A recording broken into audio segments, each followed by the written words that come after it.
Assalamualaikum warahmatullahi wabarakatuh. Baiklah, pada kesempatan kali ini kami dari kelompok 2 akan menyampaikan diskusi kami yang berjudul alat ukur sudut. Yang beranggota yaitu Naufal Nasir, Prima Firza Saputra, Rizky Dwi Wahyuda Dwi Pangga, dan saya sendiri Muhammad Azmi Rashid. Langsung saja, yaitu alat ukur sudut merupakan sebuah alat ukur yang digunakan untuk mengukur suatu sudut. Sudut dapat diartikan sebagai harga besar kecilnya pembukaan antara dua garis lurus yang bertemu pada suatu titik. Dalam pengukuran sudut ada alat-alat ukur yang bisa langsung dibaca hasil pengukurannya. Ada juga yang harus menggunakan alat-alat bantu lain dalam arti tidak bisa langsung dibaca hasil pengukurannya. Selanjutnya, jenis-jenis alat ukur. Alat ukur sudut langsung dan cara menggunakannya. Yang pertama, busur baja atau protektor. Busur baja merupakan alat ukur sudut yang hasil pengukurannya dapat langsung dibaca pada skala ukurannya. Busur juga ini cocok digunakan untuk mengukur sudut-sudut benda, terutama yang terbuat dari plat. Busur bilah, Universal Bevel Protector.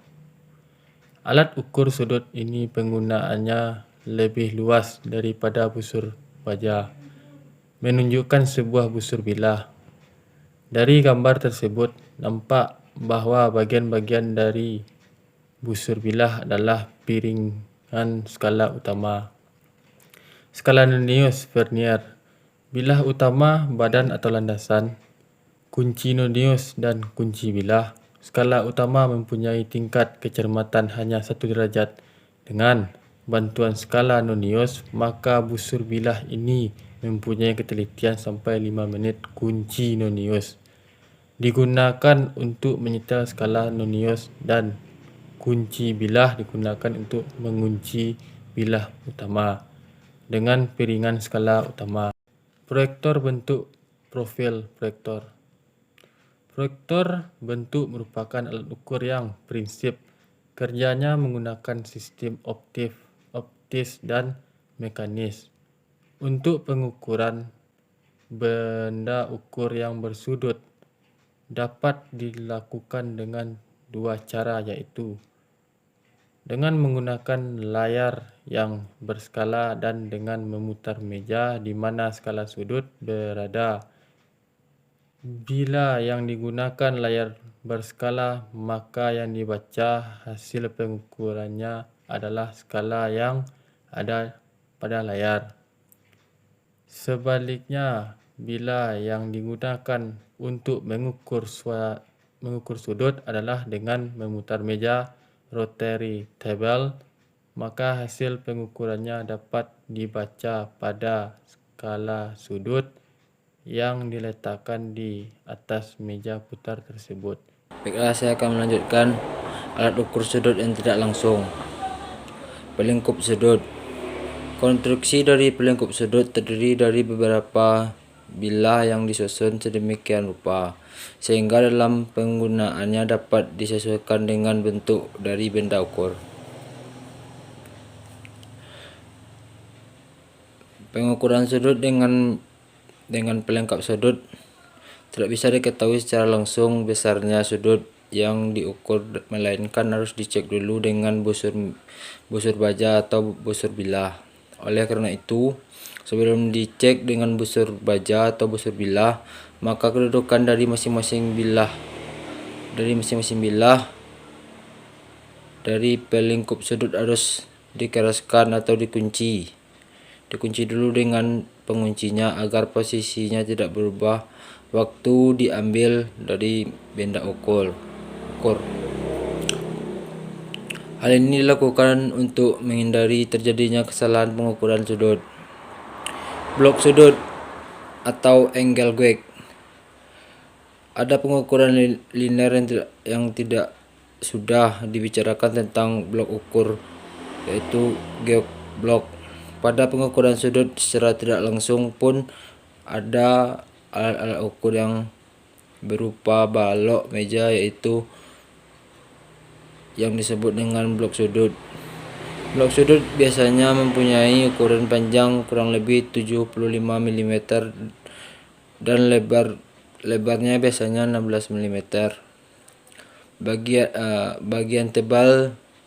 Bagian tebalnya tidak sejajar karena kedua ujung memanjang bentuk sudut. Dua permukaan dari sisi yang membentuk sudut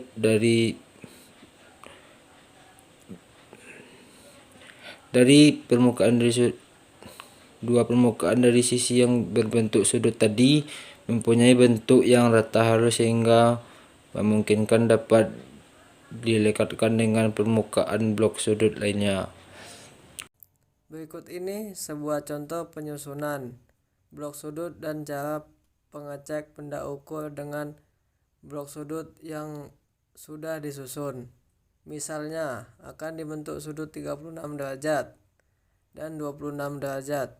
Contoh susunannya, lihat gambar 3.8 titik di bawah ini. Batang sinus. Batang sinus ini merupakan plat baja yang sudah diproses dengan perlakuan panas tertentu. Pada bagian dari kedua ujungnya dilengkapi dengan semacam silinder atau roll yang diameternya sama. Jarak antara senter dari kedua roll tersebut bermacam-macam. Ada yang 100 mili dan ada yang 20 mili. Dan ada pula yang berjarak 300 mili. Jarak inilah yang digunakan sebagai dasar perhitungan dalam menggunakan barang sinus. Dalam menggunakannya biasanya harus dilengkapi atau dibantu jam ukur dan blok itu. Jam ukur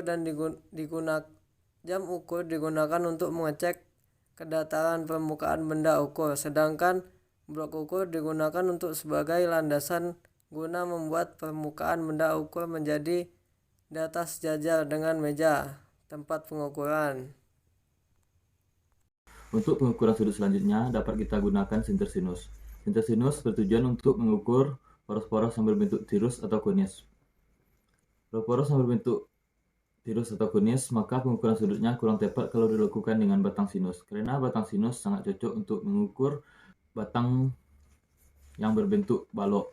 Alat ukur sudut dengan prinsip sinus lain yang bisa digunakan untuk pengukuran sudut ketirusan poros adalah sinter sinus. Perlu juga diperhatikan bahwa pada waktu meletakkan susunan blok ukur di bawah salah satu ujung landasan sinter sinus, sebaiknya blok ukur yang tipis diletakkan paling bawah sehingga menempel pada permukaan meja rata. Selanjutnya, roll dan bola baja. Pengukuran sudut untuk poros atau lubang yang berbentuk tirus selain bisa dilakukan dengan sinter sinus, juga bisa dilakukan menggunakan roll dan bola baja. Dengan bantuan roll dan bola baja, maka pengukuran sudut konis, poros atau lubang dapat dilakukan dengan berbagai macam cara. Di samping poros dan lubang, maka sudut-sudut benda ukur yang lain bisa diukur dengan menggunakan roll dan bola baja. Misal sudut dari permukaan benda yang berbentuk ekor burung atau dovetail. Baiklah, sekian hasil diskusi dari kelompok kami. Kalau ada kesalahan dan kekurangan, kami mohon maaf. Assalamualaikum warahmatullahi wabarakatuh.